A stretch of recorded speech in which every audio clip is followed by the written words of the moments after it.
immédiatement. Et cela a à charge de rouvrir le débat en cas de réception d'informations nouvelles. Pétition suivante, il s'agit de la pétition 0810 de 2021 déposée par Ivo Lavetti, de nationalité allemande, sur la modification des définitions de la directive cadre relative aux déchets.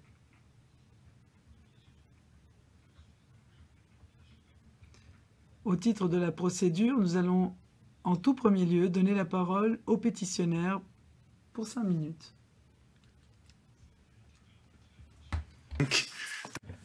Merci de me donner l'occasion de prendre la parole devant vous aujourd'hui.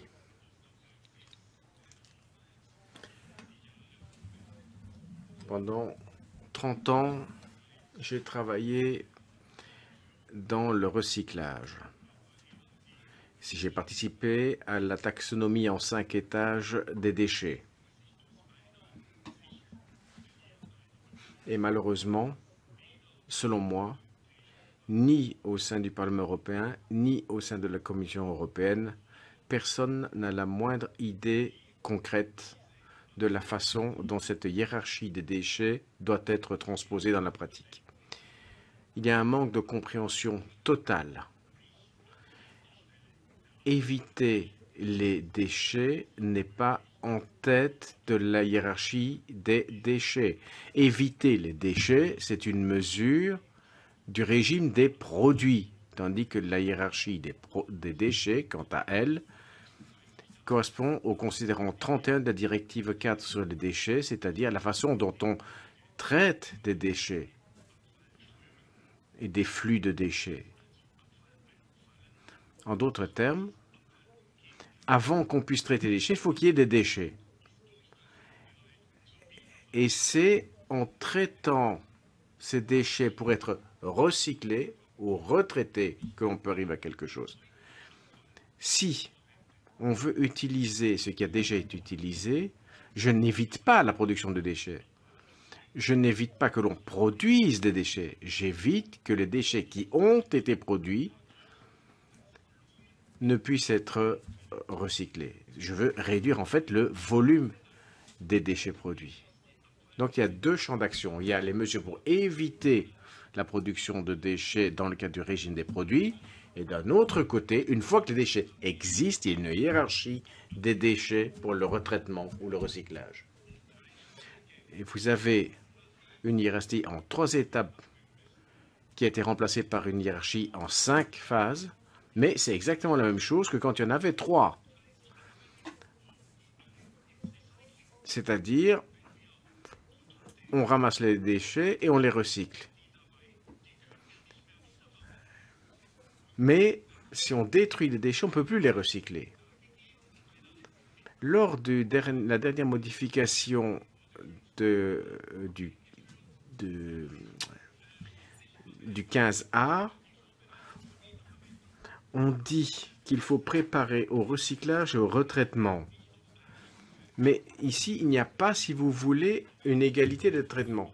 Le recyclage, c'est donner de la valeur à un déchet. Tandis que préparer, si vous voulez, au recyclage, c'est éviter les déchets au sein du régime des déchets. Donc je crois que au niveau même des définitions, il faudrait davantage de précision. Quand on parle d'éviter les déchets,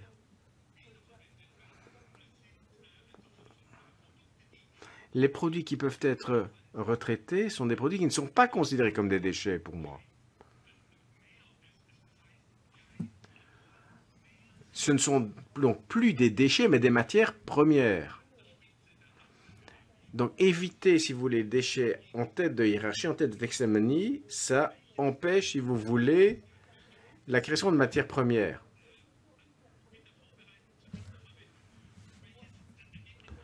Et il n'y a pas, si vous voulez, d'autres objectifs, sinon éviter avec la taxonomie actuelle, puisque c'est en tête de la hiérarchie. Donc ce qui me pose problème, c'est la formulation de la définition des concepts, de la hiérarchie des déchets. On devrait dire, en premier lieu, éviter les déchets produits, c'est-à-dire éviter de produire des déchets. Je sais qu'il y a des pays au sein de l'Union européenne qui n'ont toujours pas compris ça. Exemple, la République d'Autriche, où dans la hiérarchie des déchets, on ne commence pas par éviter les déchets, mais par éviter la production de déchets. Cette hiérarchie qui porte sur le régime des déchets ne vaut pas sur le régime des produits. Ce sont deux dossiers complètement différents. Donc, il faut améliorer la formulation des concepts, de façon à ce que tout le monde comprenne, y compris au sein de la Commission européenne, qu'il y a deux régimes différents, le régime des produits et le régime des déchets. Mais ça ne fonctionne pas. On ne peut pas réduire les déchets si on ne dit pas quelle est la hiérarchie exacte. Et je passe au point suivant. Dans votre communication, vous dites au sein de la Commission sur la TVA, ici je parle de la TVA, vous dites que la réglementation TVA pour les objets usagés, à l'article 4 de la directive cadre sur la TVA, au chapitre 4, prévoit une réglementation spécifique pour les objets recyclés. C'est vrai. C'est vrai que les livraisons et les traitements sont soumis à la TVA. Mais à l'article 1 de la directive sur la TVA, on dit que ce régime doit être utilisé jusqu'au détail, non pas simplement au niveau du gros. La préparation au recyclage dans le régime des déchets arrive donc au niveau du détail, alors que ces marchandises qui font maintenant l'objet de déchets ont déjà été taxées de régime TVA. Donc, si vous voulez, il y a une double imposition de la TVA. Si vous recyclez un objet et que vous le mettez à la vente, vous imposez plusieurs fois la TVA, ce qui est impossible. Parce qu'avec la réglementation spécifique de l'assiette fiscale de la TVA, les objets recyclés en sont exclus, normalement.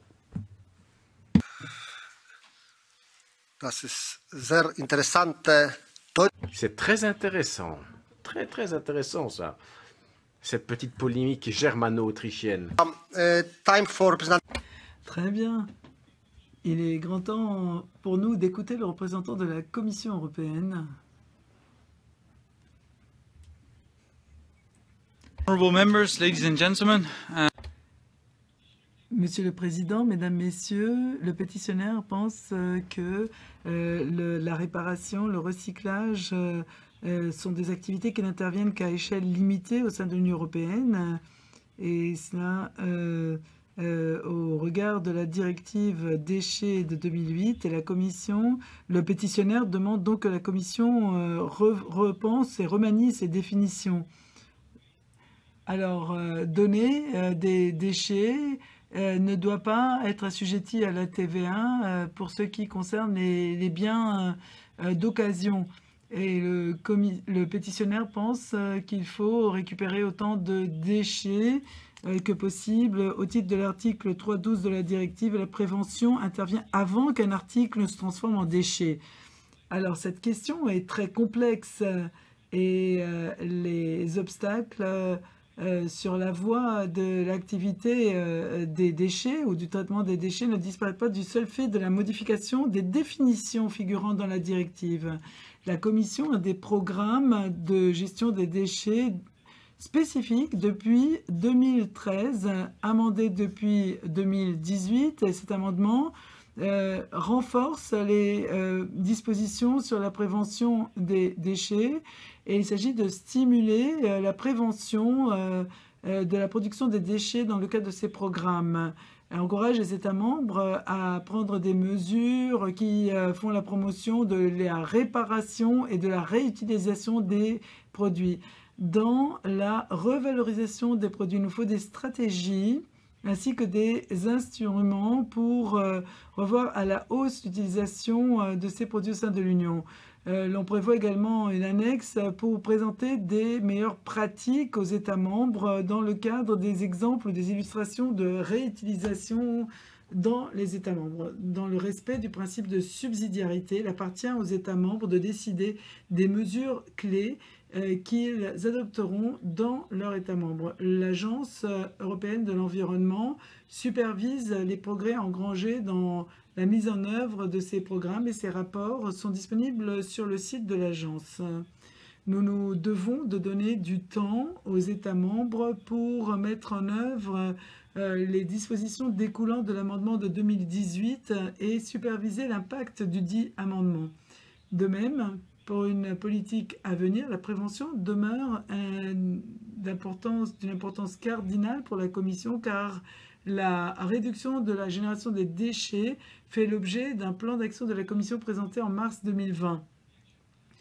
La Commission s'est dotée d'un plan de circularité ou d'économie circulaire dans le cadre de la réduction des déchets, par exemple dans la révision à venir, les règles sur les emballages et autres questions y afférentes. Il y a également un règlement sur l'éco-design qui propose d'adopter des mesures supplémentaires pour que tout cela soit durable afin que les produits soient réutilisables, recyclables et réemployables. Il s'agit donc de voir si la TVA s'applique aux biens et services ainsi que les impôts sur la consommation, les accises qui sont imposées aux biens et services.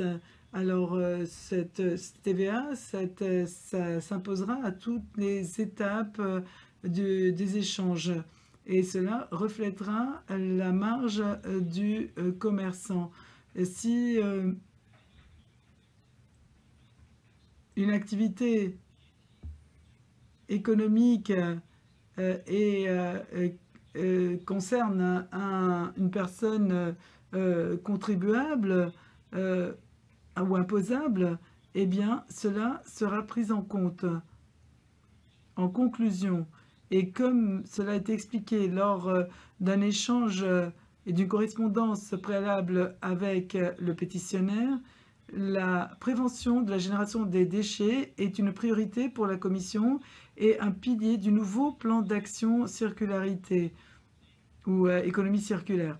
Il s'agit d'adopter des mesures ciblées pour limiter la génération de déchets et nous offrons des meilleures pratiques dans ce contexte.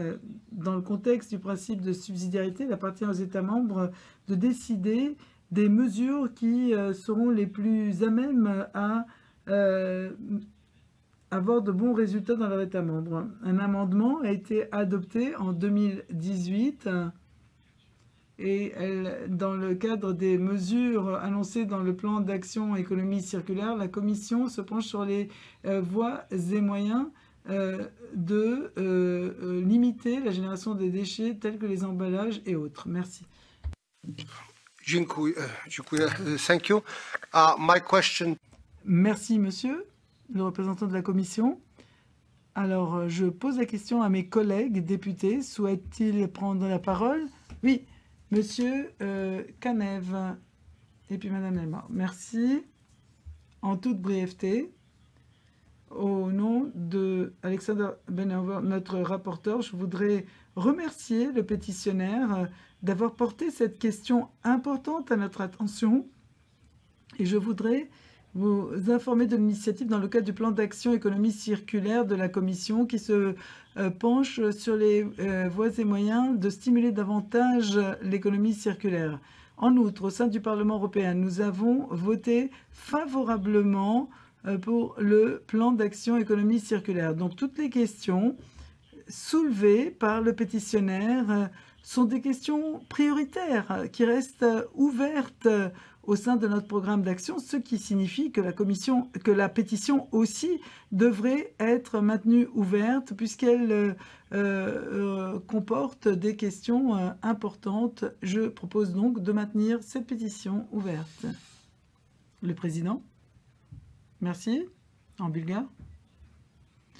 Madame de Almagro, merci beaucoup, Monsieur le Président. Je suis d'accord pour dire que le plan d'action d'économie circulaire est très important, tel que celui que nous défendons ici dans le contexte du Pacte vert européen. Et avec la majorité, nous allons continuer à avancer sur la voie de la réduction de la génération de déchets. Maintenant, donc, cette pétition ouverte, et comme l'a dit le représentant de la Commission européenne, il est important que la Commission fasse une évaluation quant à la manière dont les États membres ont transposé ces mesures dans leur droit national, dans le respect du principe de subsidiarité. Il est important aussi d'associer, dans une grande mesure, les citoyens.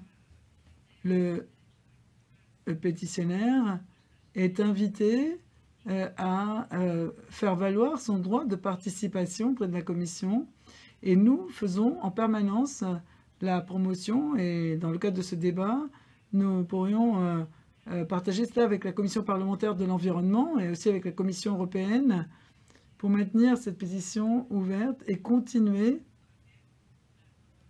à nous mobiliser pour que les normes soient le plus claires possible. Alors je suis d'accord pour maintenir cette pétition ouverte de sorte à ce que nous approfondissions davantage. Et je pense qu'il faudrait avoir des compétences partagées entre envie et péti. Merci.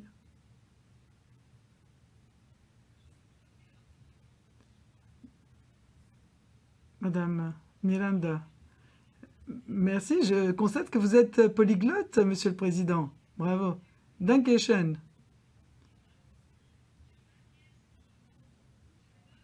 Merci beaucoup.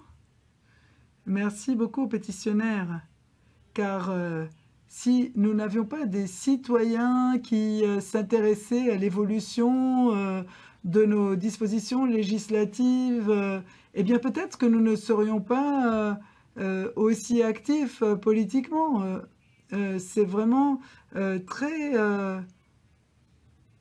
gratifiant de voir que vous avez pris le temps de tout préparer, certainement mieux que nous, pour voir si la question des déchets, la thématique des déchets est bien respectée et bien mise en œuvre. C'est une question que nous avons évoquée à plusieurs reprises dans ma région, en Galice. On traite beaucoup de cette question des déchets et de la réutilisation. Je vous en suis très reconnaissante. Je crois qu'il faudrait avoir aussi l'avis de IMCO, de la commission parlementaire, pour voir son avis et ne pas avoir seulement l'aspect environnemental, mais aussi aborder le versant marché intérieur sur la base de ces propositions citoyennes dont nous vous sommes reconnaissants. Merci beaucoup, dit le Président. Je pense que vous m'avez complimenté pour ma connaissance des langues. Je pense que vous avez beaucoup de sens de l'humour. J'en reviens au pétitionnaire, Monsieur Lavetti, à qui j'accorde 2 minutes de temps de parole. Je vous en prie. Un résumé, s'il vous plaît. Ja, so geht's. Mein Vorredner. J'ai bien entendu l'orateur de la Commission. Et dans son exposé,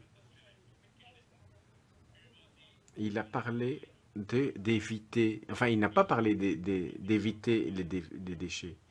Il n'a pas parlé non plus d'éviter les déchets transformés. Et or, il y a 2 régimes de choses. La Commission travaille à éviter les déchets. La hiérarchie des déchets prévoit qu'il y a une préparation à la réutilisation et que ceci doit permettre la création de nouveaux produits. Donc il s'agit d'éviter en quelque part les déchets qui peuvent être utilisés plutôt que les déchets tout court. Donc il y a une mauvaise taxonomie. Et c'est formidable peut-être pour l'industrie des déchets, mais ça ne nous avance pas du tout pour la protection de l'environnement. Nous ne pouvons pas contrôler avec cette taxonomie, si vous voulez, ce qui va se passer des déchets. En d'autres termes, on évite complètement de devoir recycler. On veut éviter les déchets à la source, mais une fois qu'ils sont là, on ne veut pas, si vous voulez, bien préparer pour le recyclage. On dit qu'en fait, on doit prévoir, si vous voulez, et j'insiste là-dessus, que les déchets puissent être réutilisés. C'est ça qui est le sens de notre action. Et c'est ce que j'attends de la part de la Commission européenne. C'est tout.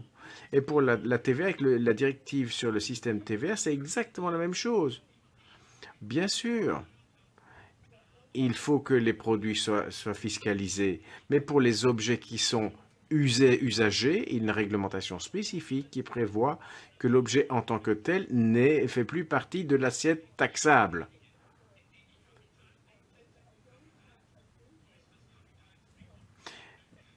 Et je ne peux pas, si vous voulez, accepter qu'on fasse de l'argent sur de l'argent, quelque part, simplement pour appliquer une taxonomie stupide.